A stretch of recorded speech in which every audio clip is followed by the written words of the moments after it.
Bismillahirrahmanirrahim. Assalamualaikum warahmatullahi wabarakatuh. Saudara mahasiswa yang saya banggakan, pada kesempatan ini saya akan menyampaikan materi tentang teori perencanaan program latihan. Diharapkan setelah saudara belajar tentang teori perencanaan program latihan, saudara bisa membuat program latihan secara tertulis sesuai dengan cabang olahraga yang ditekuni. Baik, untuk selanjutnya mari kita lihat ya, bahkan atau gambar seperti ini ya. Jadi untuk mencapai prestasi tinggi ya, ini yang di tengah ini. Jadi ada dua faktor yang mempengaruhi. Yang pertama adalah faktor eksternal ya, dan faktor internal. Faktor eksternalnya adalah harus mempunyai prasarana dan sarana. Ya. Kemudian selain prasarana dan sarana, itu harus dilihat sistem kompetisinya berjalan atau tidak. Ya, kita berlatih ya contohnya ya, contoh kalau bela diri misalkan pencaksilat ya, harus punya prasarananya, itu harus punya gedungnya atau tempat latihannya. Kemudian sarananya apa? Sarananya harus punya matras ya, itu adalah prasarana sarana. Kemudian sistem kompetisinya jalan tidak ya. Kalau itu tidak jalan ya, kita tidak bisa mengukur latihan kita atau program latihan kita yang sudah dijalani selama ini. Jadi paling tidak ya dalam 1 tahun itu ada 2 kompetisi. Jadi bisa untuk mengukur kemajuan apa yang sudah kita latih di dalam perencanaan program latihan. Kemudian faktor internnya ya, faktor intern atau faktor dari dalam. Agar mempunyai prestasi yang tinggi, kita harus tahu dulu ya keadaan konstitusi tubuh yang akan kita latih. Misalnya kalau kita mau melatih lempar cakram ya harus mempunyai konstitusi tubuh yang tinggi besar ya. Karena orientasi kita adalah orientasi prestasi internasional, tidak hanya tingkat daerah. Jadi paling tidak kalau kita mau melatih atlet lempar cakram ya harus mempunyai tinggi 180 lebih. Kemudian beratnya ya harus kurang lebih ya minimal 80 kilo. Ya, bahkan ada yang bisa 100 kilo. Memang harus tinggi besar. Bisa biar lemparannya itu bisa jauh. Kemudian harus mempunyai fisik yang bagus. Ya, fisik yang bagus. Kemudian ada teknik atau keterampilan teknik yang baik pula. Kemudian taktik strategi ya, harus dipahami oleh atlet ini. Dan yang terakhir adalah keadaan psikologis atlet atau mentalnya bagaimana. Nah ini semua ya, baik itu yang ekstern maupun intern atau eksternal maupun internalnya itu bisa meningkatkan prestasi tinggi atlet tersebut. Baik, itu secara keseluruhan itu. Nah, sekarang kita akan memasuki apa yang dinamakan dengan program latihan. Jadi program latihan itu definisinya itu bermacam-macam ya. Jadi para ahli mendefinisikan itu bermacam-macam, tetapi intinya sama ya. Salah satu contoh ini ada saya mengambil dari Maro ya. Kemudian tahunnya sudah lama nih, padahal tahun yang baru ya ada. Tapi intinya yang dimaksud dengan program latihan itu sama. Yaitu suatu pedoman yang mengikat secara tertulis, berisi cara-cara yang ditempuh untuk mencapai tujuan masa mendatang yang telah ditetapkan. Intinya program latihan itu harus secara tertulis. Ya tidak boleh ya kita membuat program tapi masih diangan-angan ya, seingatnya saja. Tetapi yang dimaksud program latihan harus secara tertulis. Nah, program latihan itu ya terdiri dari 3. Yang pertama adalah jangka panjang, itu waktunya 5 sampai 12 tahun. Ya. Kemudian jangka menengah 2 sampai 4 tahun ya. Kalau 2 sampai 4 tahun itu 2 itu biasanya SEA Games ya. Kemudian kalau 4 tahunan itu biasanya PON. Kemudian Olimpiade ya, itu 4 tahun. Kemudian yang ketiga adalah jangka pendek, itu 1 tahun ke bawah. Ini yang sering kita jumpai, yang sering kita lakukan. Jadi perencanaan program yang lamanya hanya kurang dari 1 tahun, bahkan paling lama adalah 1 tahun. Yang sering kita jumpai adalah yang 1 tahun ke bawah. Contohnya saja, saya dulu pernah melatih fisik untuk klub sepak bola profesional, yaitu Solo FC dan juga Persis Solo. Kadang waktu yang diberikan itu kurang dari 3 bulan. Ya. Jadi bagaimana lagi ya, kalau waktunya hanya 3 bulan, tetapi kita sebagai pelatih harus bisa merancang ya, waktu yang memang ada. Dan kebetulan yang kita latih itu bukan atlet pemula, tapi atlet yang profesional, mungkin di luar sana sudah latihan ya, latihan mandiri, sehingga masuk di program itu mereka sudah siap. Selanjutnya, contoh yang baru-baru saja ini adalah Persis Solo. Ya, Persis Solo saya membaca surat kabar bahwa waktu yang tersedia hanya kurang dari 1 bulan. Ya harapannya atlet yang kita latih itu ya sudah siap, artinya siap latihan sudah di luar sana ya.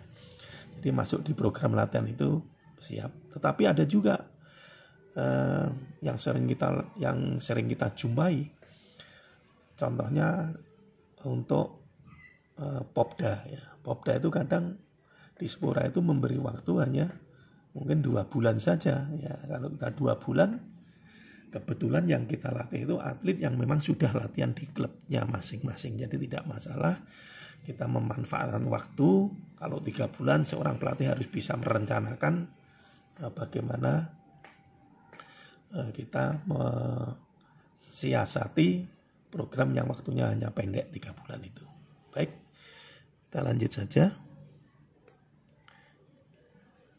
Nah, menyusun program latihan merupakan salah satu kompetensi yang terpenting bagi seorang pelatih. Seorang pelatih kalau belum bisa menyusun program latihan ya jangan harap untuk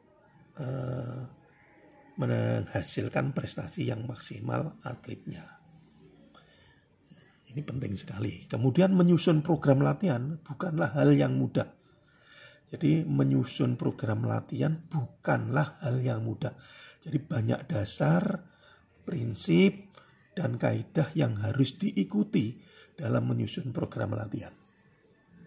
Jadi membuat program latihan bukan dihafalkan, tapi harus memahami. Karena ilmu yang kita harus punya untuk membuat program latihan adalah harus menguasai tentang metodologi latihan, juga harus menguasai tentang kondisi fisik. Dan mata kuliah 2 ini saudara sudah lulus kemarin di semester kemarin. Harapannya saudara nanti sudah menguasai paling tidak 2 mata kuliah tersebut, kemudian merencanakan di program latihan ini. Nah, program latihan tahunan, ya ini yang kita pakai adalah yang kemarin 1 tahun ke bawah. Jadi agar pedoman tersebut menjadi fungsional dan bermanfaat bagi pembinaan atlet, maka perencanaan program latihan tahunan haruslah didasarkan pada konsep periodisasi dan prinsip latihan. Jadi program latihan tahunan adalah program latihan selama 1 tahun. Jadi biar nanti itu berfungsi dengan baik dan bermanfaat bagi atlet, maka harus didasarkan pada konsep periodisasi dan prinsip latihan. Nanti kita akan bahas apa yang dimaksud dengan periodisasi latihan dan apa yang dimaksud dengan prinsip-prinsip latihan. Agar keterampilan ya, kemudian kemampuan biomotorik dan aspek mental dapat berkembang secara sistematis, metodis dan berencana, maka seluruh program harus direncanakan secara bertahap. Jadi kita tidak mungkin ya kita melatih teknik, keterampilan dan teknik, kemudian biomotrik itu fisik, kemudian mental ya, itu bersama-sama itu tidak mungkin. Jadi biar berkembang secara sistematis, metodis, maka latihan tersebut harus direncanakan secara bertahap. Tidak mungkin kita melatih secara bersama-sama. Kita melatih kekuatan, daya tahan, kecepatan, kemudian teknik itu bersama-sama dalam waktu sama, tidak mungkin. Maka harus direncanakan secara bertahap. Yang dimaksud nanti adalah dengan periodisasi latihan. Kenyataannya masih banyak pelatih yang kurang mampu untuk mengorganisir dan merancang suatu program latihan dengan baik. Jadi banyak ya pelatih yang kurang mampu untuk mengorganisir dan merancang suatu program latihan dengan baik. Akibatnya apa? Atlet tidak bisa mencapai prestasi maksimal. Kemudian prestasi maksimal atlet dicapai sebelum atau setelah pertandingan yang direncanakan. Itulah. Jadi kalau atlet itu belum berpengalaman, ya tidak mempunyai ilmu tentang bagaimana membuat program latihan, ya akhirnya kan itu tadi atlet tidak bisa mencapai prestasi maksimal. Prestasi maksimal atlet dicapai sebelum hari H atau setelah hari H baru prestasi. Hal tersebut menggambarkan bahwa pengetahuan dan pengalaman pelatih kurang tepat dalam merencanakan suatu program latihan dengan baik. Dalam metodologi latihan, masalah yang paling kompleks dan menantang adalah bagaimana mencapai prestasi puncak pada tanggal dan waktu yang direncanakan. Inilah yang paling sulit ya. Jadi perlu ilmu dan perlu pengalaman ya, agar pas hari H-nya itu memang benar-benar pas puncaknya ya. Jangan sampai sebelum hari H sudah puncak atau setelah hari H baru puncak. Itu diharapkan jangan seperti itu. Tapi diharapkan pas hari H-nya itu pas benar-benar prestasi puncak yang dialami oleh atlet tersebut. Nah sekarang kita bicara tentang periodisasi latihan. Jadi yang dimaksud dengan periodisasi latihan, proses pembagian rencana program latihan tahunan ke dalam beberapa tahap latihan yang lebih kecil yang bertujuan untuk memberikan kemudahan dalam menyusun pemuncakan yang tepat dalam pertandingan penting tahun tersebut. Jadi seorang pelatih harus paham benar ya apa yang dimaksud dengan periodisasi latihan. Sekali lagi, jadi periodisasi latihan misalkan dalam 1 tahun kita harus membagi tahapan-tahapan yang lebih kecil ya, yang bertujuan untuk memberikan kemudahan dalam menyusun ya, pemuncakan prestasi atau peakingnya yang tepat dalam pertandingan penting tahun tersebut. Jadi tidak mungkin kita bareng latih semua di lab bareng, kan harus ada tahapannya ya. Dari 1 tahun kemudian dibagi ya, ada tahapan lagi dibagi tahapan yang lebih kecil dan seterusnya. Nah sekarang kita lihat pembagiannya sebagaimana. Dalam program latihan tahunan, dalam kebanyakan cabang olahraga, pada dasarnya dibagi dalam 3 tahap. Yang pertama adalah tahap persiapan, tahap pertandingan, dan tahap transisi. Inilah yang dimaksud dengan periodisasi latihan. Jadi periodisasi latihan itu ada tahap persiapan, ada tahap pertandingan, dan ada tahap transisi. Demikian teman-teman mahasiswa dan saudara mahasiswa.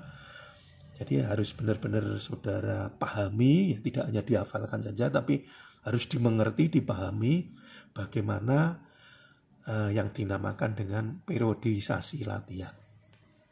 Sekali lagi ini memang saya ulang-ulang terus karena ini poin penting.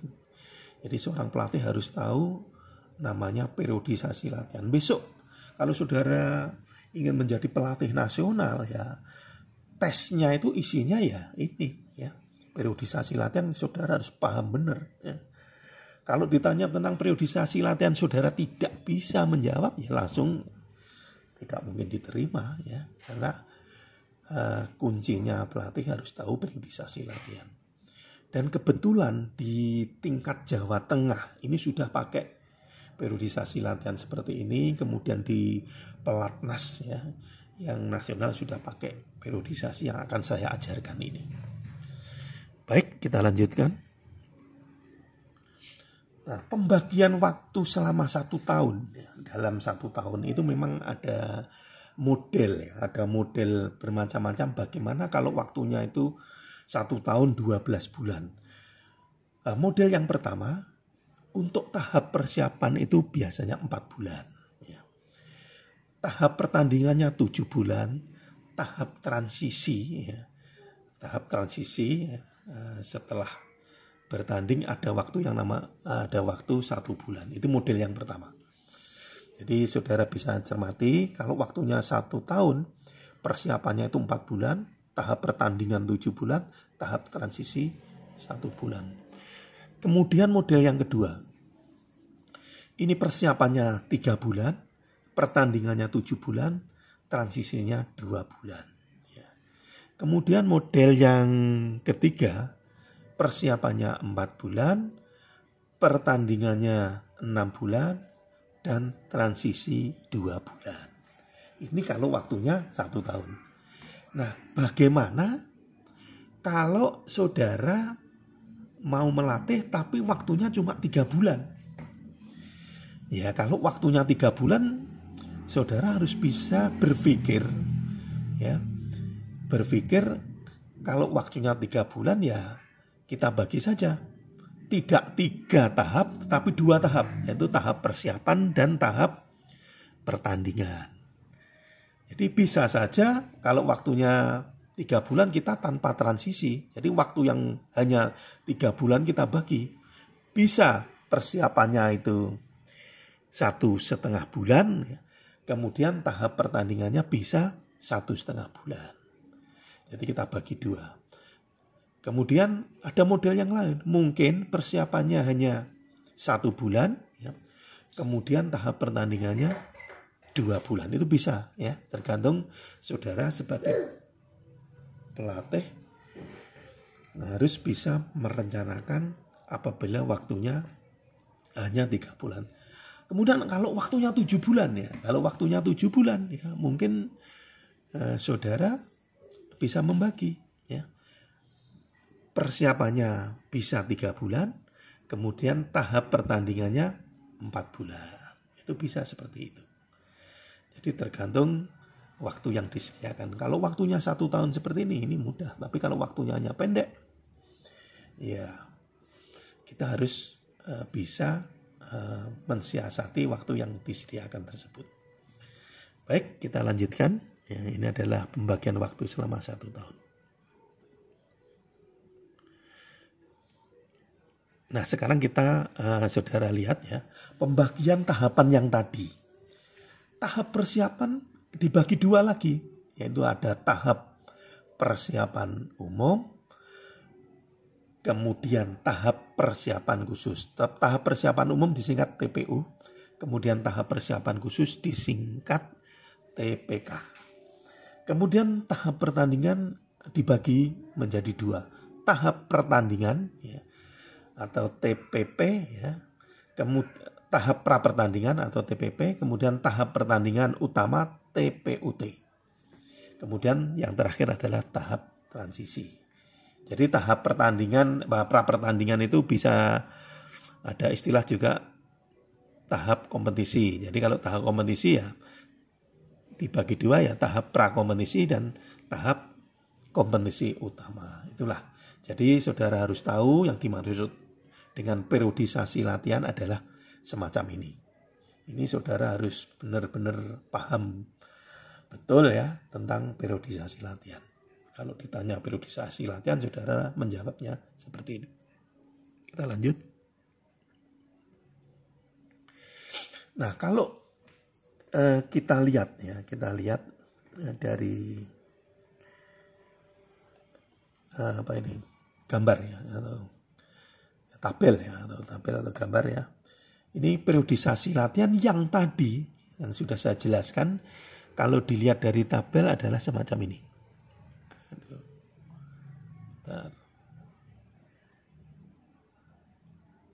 Iya.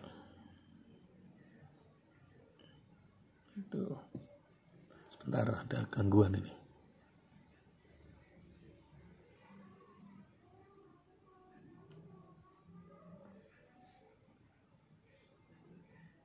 Menghapus ini dulu. Ya. Nah, ini saudara lihat ya. Ini nggak kelihatan nih.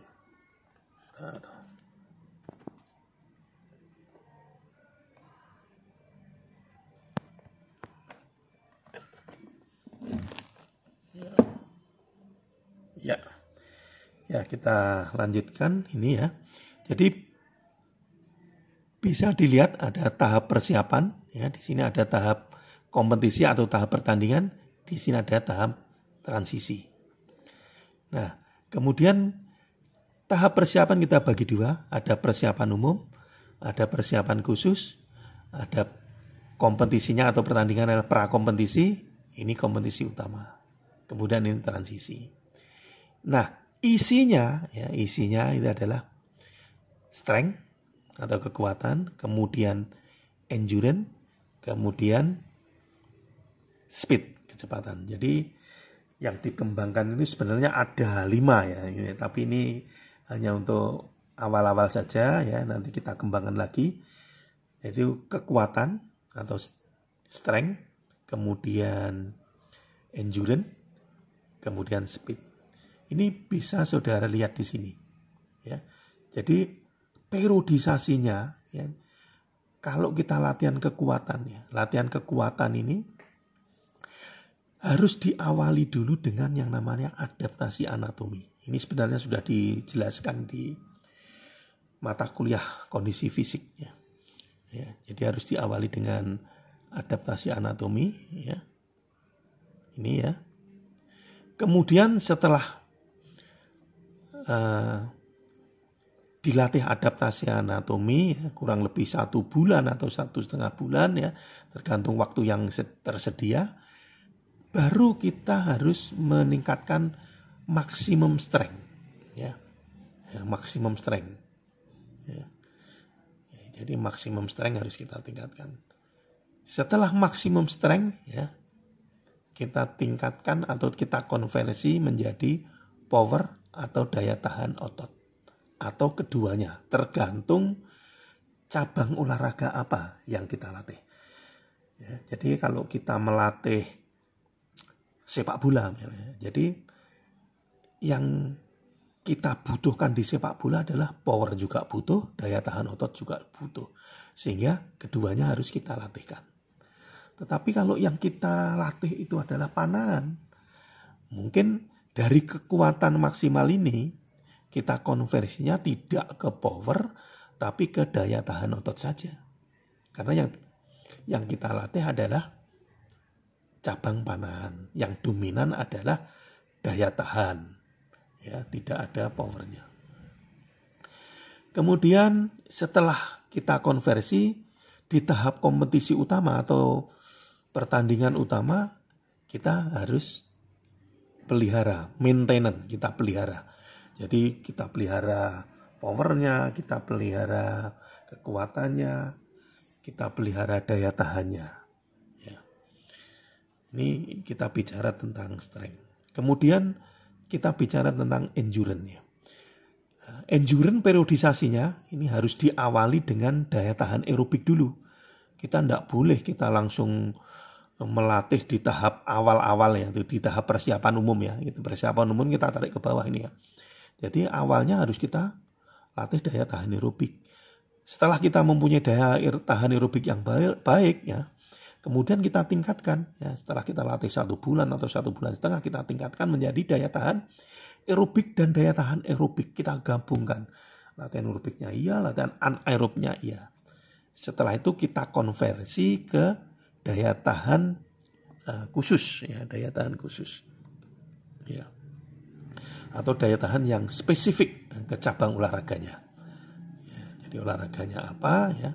Ini disesuaikan dengan cabangnya. Karena daya tahan di sini nanti diharapkan sesuai dengan cabang yang dilatih. Jadi urut-urutannya, periodisasinya daya tahan itu. Kemudian yang berikutnya adalah speed atau kecepatan. Jadi sebelum kita melatih kecepatan maksimal itu harus diawali dengan ini. Punya aerobik yang bagus dan daya tahan anaerobik yang bagus. Ya. Jadi kalau belum mempunyai daya tahan aerobik, anaerobik yang bagus, nanti kalau kita latih langsung dengan kecepatan maksimal ya, baru melakukan 3 kali aja sudah habis, sudah ngos-ngosan ya. Tapi kalau sudah mempunyai fondasi aerobik, anaerobik yang bagus, kita latih dengan interval running dengan kecepatan maksimal, ya tidak akan cepat lelah. Recovery-nya cepat kembali asal. Kemudian kita lanjutkan ya, setelah aerobik, anaerobik yang bagus, kemudian kita lanjutkan dengan kecepatan maksimal ya, atau artinya di sini kecepatan alaktit ya, kecepatan yang tidak menimbulkan asam laktat. Ini saudara sudah dapat itu di kesehatan olahraga semester yang lalu ya, dalam daya tahan anaerobik. Jadi kita melatih kecepatan yang tidak menimbulkan asam laktat ya, mungkin jaraknya ya di bawah 100 meter ya, dengan berulang-ulang. Kemudian berikutnya setelah ini dikuasai ya, kecepatan maksimal atau kecepatan khusus sesuai dengan cabang olahraganya, termasuk kelincahannya ya, reaksinya kita latih di sini.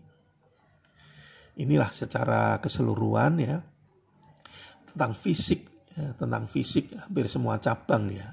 Ini membutuhkan model periodisasi semacam ini. Ya, nanti tetap kita akan praktekkan, tapi yang penting saudara tahu konsepnya dulu ya. Kemudian nanti kita membuat contoh-contoh yang konkret ya. Baik, kita lanjutkan. Nah, ini tadi tentang periodisasi latihan kekuatan. Periodisasi latihan kekuatan. Jadi di dalam periodisasi latihan kekuatan ya, ini saudara harus melihat ya. Ini ada 2 tahap ya. Fase persiapan ini dan fase pertandingan. Ya, jadi harus diawali dulu dengan adaptasi anatomi ya. Kemudian kekuatan maksimum, kemudian dikonversi atau dirubah menjadi power atau daya tahan otot, kemudian mempertahankan, kemudian yang kelima dihentikan. Jadi periodisasi kekuatan ya, di tahap persiapan ini ya, di awal-awal kalau saudara melatih power di awal-awal ini berarti tidak pas. Jadi yang dimaksud periodisasi kekuatan itu harus diawali dengan adaptasi anatomi. Ya, jadi nanti saudara akan saya beri contoh ya. Adaptasi anatomi itu latihannya bagaimana, kekuatan maksimum bagaimana, latihan power bagaimana, latihan daya tahan otot bagaimana. Ya, kita mempertahankan bagaimana ya. Jadi yang dimaksud tahap persiapan dan pertandingan itu bedanya. Kalau tahap persiapan itu meningkatkan, tetapi kalau tahap pertandingan adalah maintenance atau mempertahankan yang sudah kita latih selama tahap persiapan. Jadi bedanya itu. Baik, kita lanjutkan. Jadi saudara harus tahu periodisasi kekuatan itu seperti ini, yang nantinya akan kita terapkan di dalam bagaimana merencanakan program latihan. Kita tahu konsep dulu ya, konsep ini berkali-kali saya tekankan harus menguasai konsep tentang teori perencanaan program latihan. Ini contoh ya, adaptasi anatomi ya. Bagaimana melatih adaptasi anatomi. Metode yang dapat diterapkan untuk adaptasi anatomi otot terhadap pembebanan latihan adalah dengan latihan sirkuit atau sirkuit training. Saudara pernah mencoba ini ya, sudah pernah melakukan ya. Jadi yang dimaksud dengan sirkuit training ya, ditujukan pada kelompok otot secara menyeluruh, upper extremity maupun lower extremity. Baik itu yang atas ya maupun yang bawah ya, itu harus kita latih. Itu tangan ya, kemudian punggung, ya, kemudian kaki, itu semua kelompok otot kita latih. Dilakukan pada setiap pos atau stasiun ya, station. Jadi ada berapa pos nanti. Pola aktivitas dilakukan berdasarkan jumlah pengulangan atau repetisi. Ya, misalkan pos 1 ya, kita melakukan dengan ulangan 10 kali ya, kita melakukan 10 kali angkatan ya, 10 kali angkatan. Atau dengan limit waktu. Misalkan pos 1 kita melakukan 3 ulangan tapi waktunya 30 detik atau melakukan 1 menit. Ya, boleh ya. Kemudian irama gerakannya sedang, jangan cepat-cepat ya. Karena ini sifatnya baru adaptasi anatomi. Teknik gerakan harus benar. Jumlah posnya bisa 6-12 pos.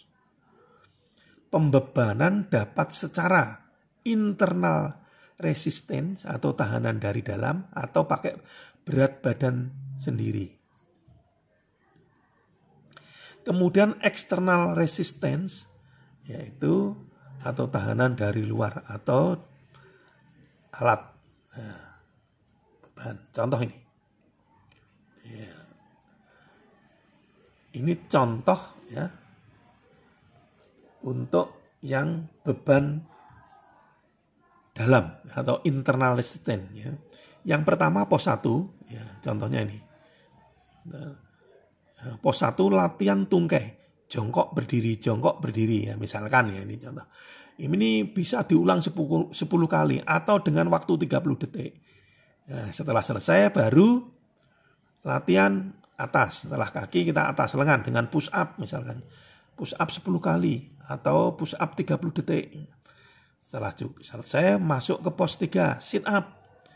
Ya, sit up berapa kali tergantung dari saudara membuatnya. Dari tujuannya. Kemudian squat thrust, kemudian dip, kemudian back up. Ya, ini contoh-contoh bagaimana membuat latihan sirkuit ya, atau dengan internal resistance.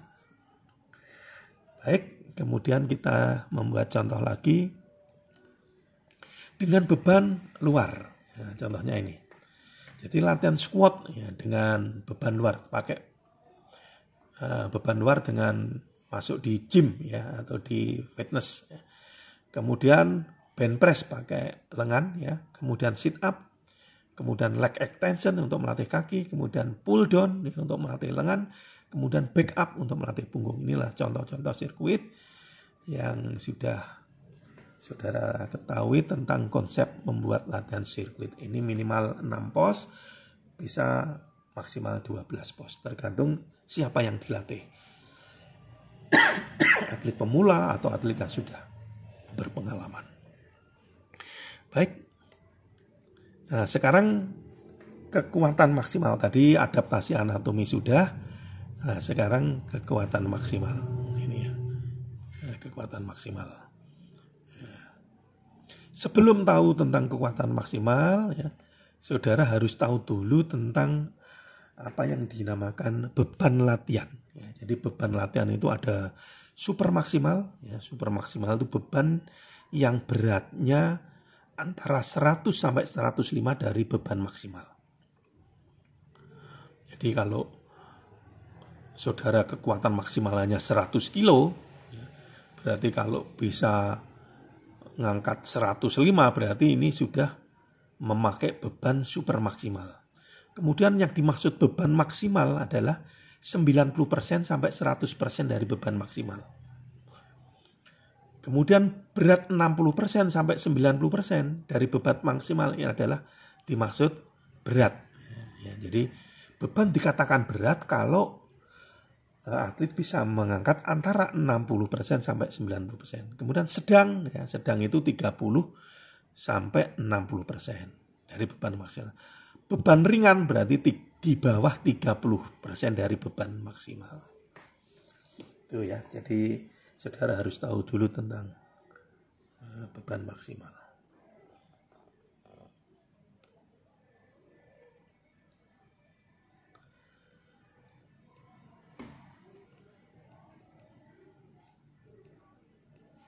Nah, ini contoh ya, contoh latihan berbeban ya. Ini saudara ini harus mengingat kembali apa yang sudah saudara dapat di mata kuliah kondisi fisik ya. Jadi latihan kekuatan ini harus mencari dulu beban maksimalnya. Ya. Jadi beban maksimal dicari dengan 1 RM. RM itu repetisi maksimal. Jadi contoh ya, kalau kita mau melatih squat misalkan ya. Squat itu adalah menekuk tungkai ya. Lututnya tertekuk ya. Jadi kita harus mencari beban maksimalnya dulu. Ya, misalkan 100 kilo kita angkat. Kita angkat pertama, yang kedua tidak kuat. Itu namanya adalah 1 RM. Berarti kekuatan maksimal dari squat itu adalah 100 kilo. Tetapi kalau kita angkat yang kedua masih kuat, ya berarti istirahat sebentar, istirahat dulu. Kemudian kita tingkatkan, ya. Kita tingkatkan lagi 5 kilo, misalkan 105. Kemudian kita angkat lagi. Diangkat yang pertama kuat, kemudian yang kedua sudah tidak kuat. Itulah beban maksimal dari squat. Itu 105. Itu cara yang pertama. Kemudian cara yang kedua adalah beban maksimal 10 RM, 10 repetisi. Berarti yang ke-11 tidak kuat ya. Ini contoh yang sudah sering dilakukan terutama untuk yang atlet yang sudah berpengalaman ya. Jadi atlet yang berpengalaman ini mencari beban maksimal kalau otot paha ya itu kurang lebih antara 50 sampai 100% berat badan. Contoh kalau berat badannya 80 kilo berarti antara 40 sampai 80 kilo. Jadi perkiraannya kita pasang itu dulu ya. Kemudian otot betis antara 30 sampai 50% dari berat badan. Jadi untuk beban awalnya itu, beban maksimalnya itu, ini perkiraannya seperti ini. Otot punggung 40 sampai 60%, otot perut kurang dari 20% dari berat badan, otot bahu 20 sampai 30% dari berat badan. Inilah contoh-contoh dan latihan seperti yang saya jelaskan tadi untuk mencari beban maksimal. Ada cara yang lain ya, Jadi nanti saudara bisa membuka internet ya. Bisa mencari bagaimana mencari beban maksimal itu boleh-boleh saja. Jadi memang ilmu itu luas. Tidak hanya yang saya sampaikan ini saja. Baik, kita lanjutkan. Ada juga cara meningkatkan hipertrofi. Ya. Hipertrofi adalah membesarkan otot. Beban latihan ringan ya, antara 30 sampai 60% dari kekuatan maksimal. Jadi kalau kekuatan maksimal ingin membesarkan lengan ya, besarkan lengan itu kita cari beban maksimalnya misalkan 50 kilo ya. Jadi yang kita latih adalah 30 sampai 60%-nya saja. Mungkin separuhnya 50%. Kalau 50% ya 25 kilo saja yang kita angkat. Tapi repetisinya ya seperti ini. Kalau 30% ya harus diangkat 14 kali. Kalau 60% ya harus diangkat 8 kali saja. Ya. Gerak iramanya ya, perlahan, pelan kalau ingin membesarkan. Ya, pelan-pelan. Pelan-pelan. Tapi kalau ringan harus banyak, kalau 60% 8 kali. Ini contoh. Ya. Ini ada contoh neural activation. Ya, metode yang digunakan untuk meningkatkan kekuatan maksimal. Ya. Metode yang digunakan untuk meningkatkan kekuatan maksimal otot tanpa menambah besar otot disebut metode neural. Itu neural activation method. Ini contoh untuk petenis ya, bulu tangkis. Ya. Itu enggak kuat tetapi tidak menambah besarnya otot. Ya, jadi kelihatannya kecil tapi itu kuat sekali, ototnya kuat, powernya kuat. Ciri metode neural, ya, jadi kalau ingin melatih seperti itu ya intensitasnya lebih dari 70%, ya, bahkan sampai 80%. Ya, kalau 80% repetisinya cuma 4 kali saja, 80% dari kekuatan maksimal. Kalau ingin melatih bebannya maksimal 100 ya harus diangkat 80 kilo, diulangi 4 repetisi saja. Jadi repetisi sedikit, gerak kontraksinya cepat. Jadi sedikit tapi harus cepat gerakannya, meledak. Nah, ini ya, jadi metode neural activation. Ya, jadi meningkatkan kekuatan maksimal otot tanpa menambah besar otot tersebut.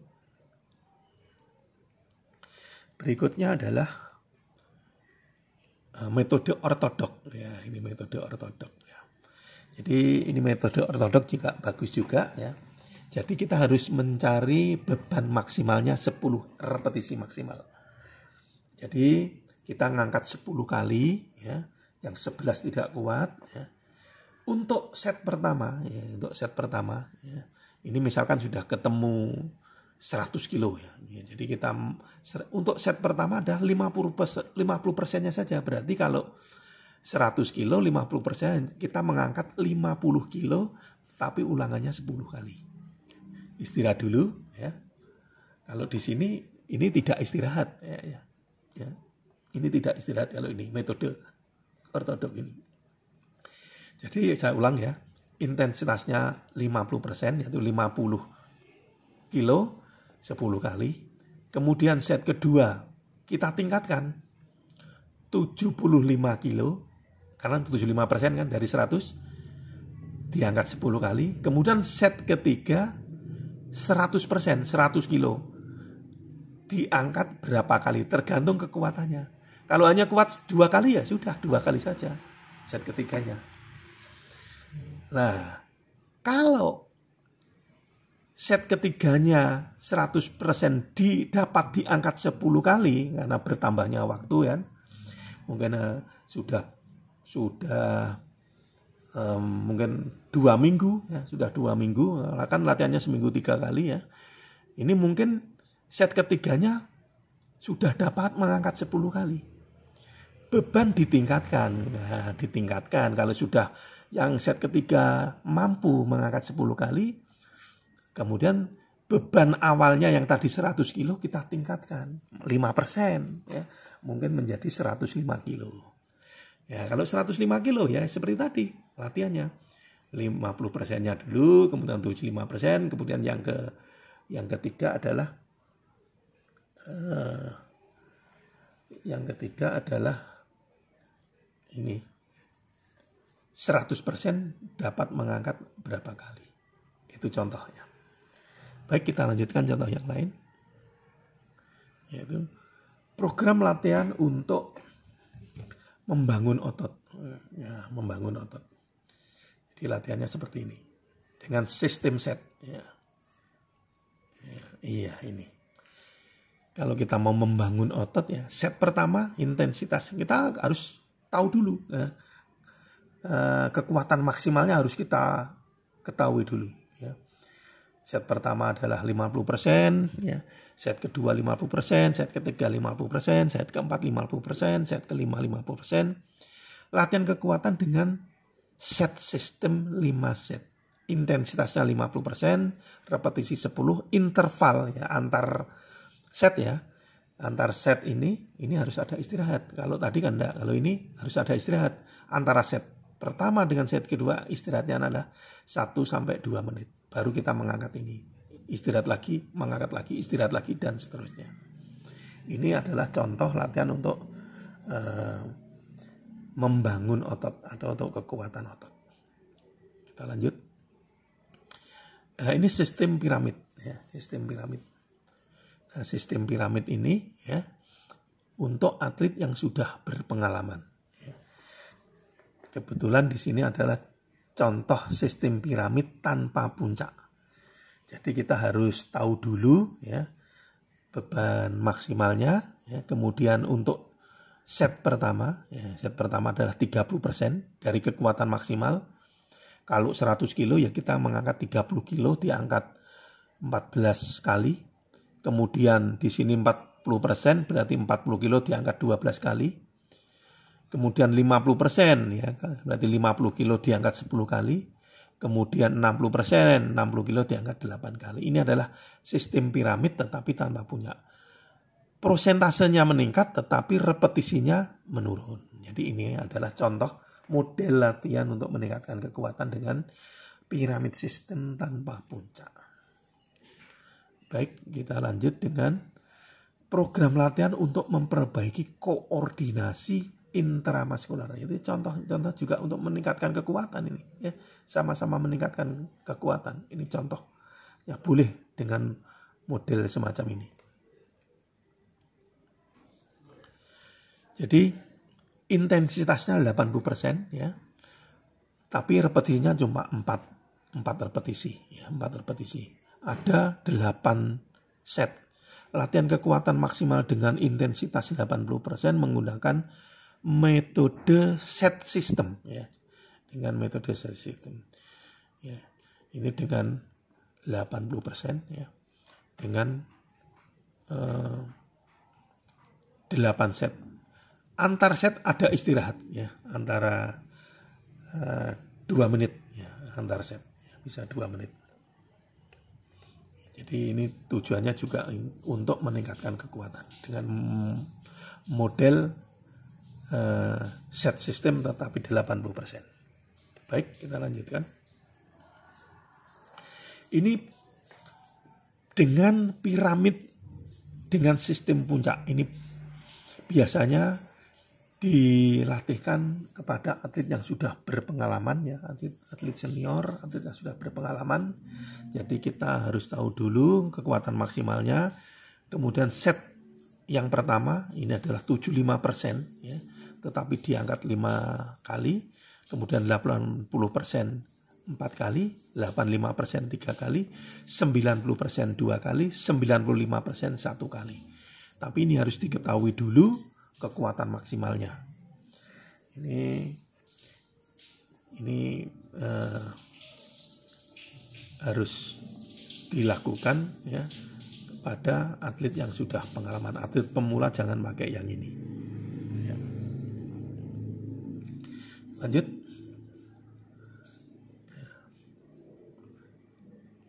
Peningkatan kekuatan maksimal. Ya, jadi untuk meningkatkan kekuatan maksimal ya, yaitu dengan model semacam ini ya, pembentukan ototnya yaitu intensitasnya antara 40 sampai 80%, repetisinya 12 atau 8 sampai 12 kali, setnya 3 sampai 5 set ya, yang kurang terlatih ya. Jadi set 3 sampai 5 set yang kurang terlatih. Kalau yang terlatih bisa sampai melebihi itu. Yang terlatih 5 sampai 8 ya. Kemudian perbaikan koordinasi intramuskular ya. Jadi sama-sama kekuatan ototnya. 75 sampai 100%, kemudian repetisinya 1 sampai 5 kali ya.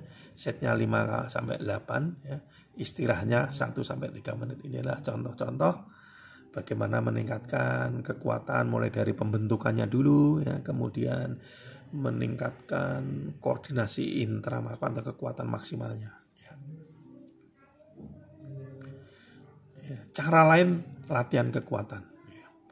Jadi cara lain untuk meningkatkan kekuatan itu 2 atau 3 set dari 8 sampai 12 repetisi maksimal. Ya. Jadi 8 sampai 12 repetisi maksimal. Istirahat antar setnya 3 sampai 4 menit. Dilakukan 2 sampai 3 kali seminggu. Ekshalasi, ya. Jadi mengeluarkan napas waktu kita ngangkat dan inhalasi waktu turunkan beban. Jadi ini model lain, ya. Jadi tidak kita tes dulu kekuatan maksimalnya, tetapi kita mengira-ira. Jadi kira-kira kita mengangkat 8 kali sampai 12 kali, tidak merasa ringan, tidak merasa berat. Ya.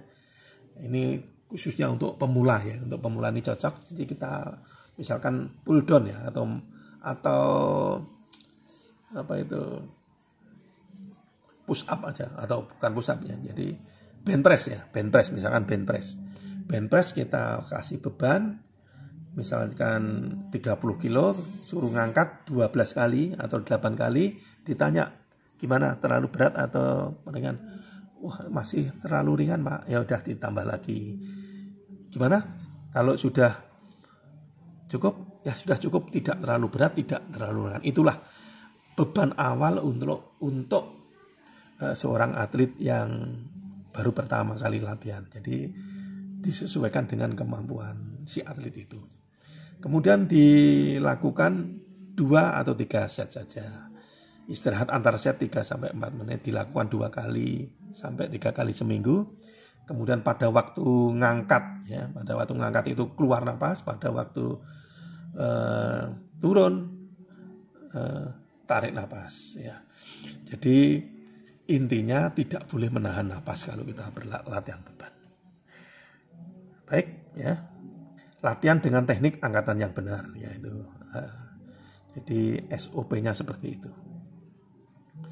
Baik, saya kira pertemuan pada kesempatan yang pertama ini sampai kekuatan dulu. Nanti untuk power dan selanjutnya kita lanjutkan minggu depan. Demikian saudara-saudara mahasiswa, nanti dipelajari lagi. Kemudian kalau ada pertanyaan-pertanyaan silahkan nanti lewat WA group bisa ditanyakan. Kalau yang masih belum paham, nanti akan saya jelaskan kembali sampai benar-benar saudara itu nanti bisa membuat program secara tertulis sesuai dengan cabang yang saudara tekuni selama ini. Demikian, kurang lebihnya mohon maaf. Saya akhiri dengan wassalamualaikum warahmatullahi wabarakatuh. Terima kasih.